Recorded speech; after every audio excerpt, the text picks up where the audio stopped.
Okay, tribe, sorry about that. All right, so I gotta wrap it up.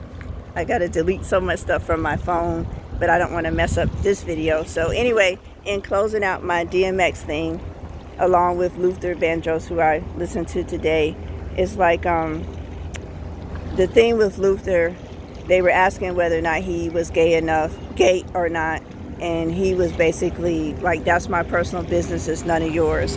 And so when his friends commented on it, they said in different ways, basically it came down to he didn't want the consequences of what would he thought would happen if he came out during that time, like losing his job, embarrassing his mother, just all these different kind of things. So in his song, they were asking what his favorite song was. So you know the one, he said the one that was autobiographical was, if anyone would ever love me the way that I love you. You know that one. And so it's like when you feel rejected, that's a different level of pain versus if he would have reframed it and looked and said, I love men and that's who I am, and I choose not to be out loud with it, so that's going to leave me alone. However, the way that he was interpreting was like rejection. The same way with DMX and his mother.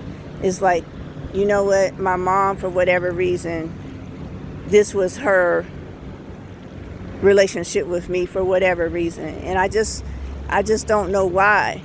However, he kept looking at it like, why did my mom want me? Why didn't my mom want me? Why didn't my mom want me? You know? And I'm just saying, it's like hashtag reframe. It's not about someone didn't want you or whatever. And it's not about something happened to you or whatever.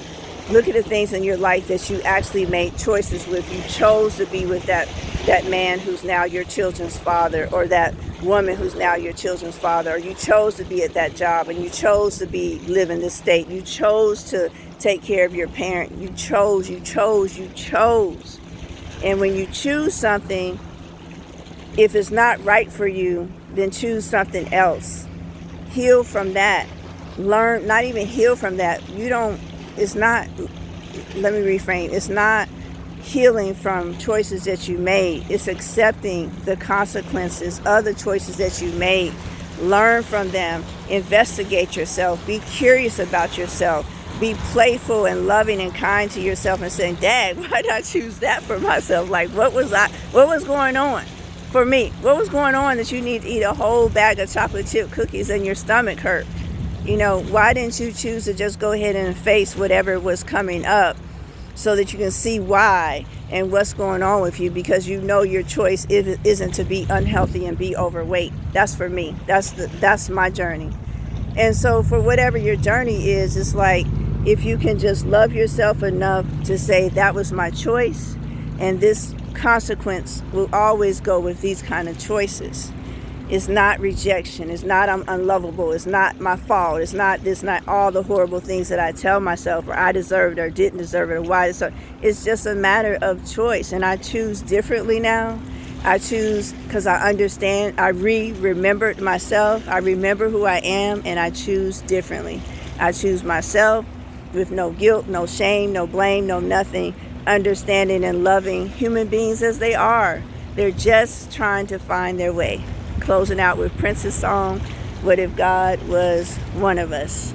So you're one of the people that have all that hurt and pain and stuff, and so are they. So are all of us who are in that space of unknowing of ourselves. So just choose yourself.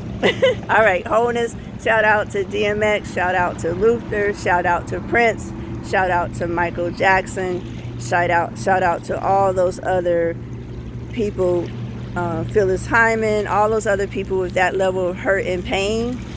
It's like, that doesn't have to be your story, and there's nothing wrong with them that was their story. It's just you have an opportunity for another story if that's what you choose for yourself. Okay, wholeness, and happy Sunday.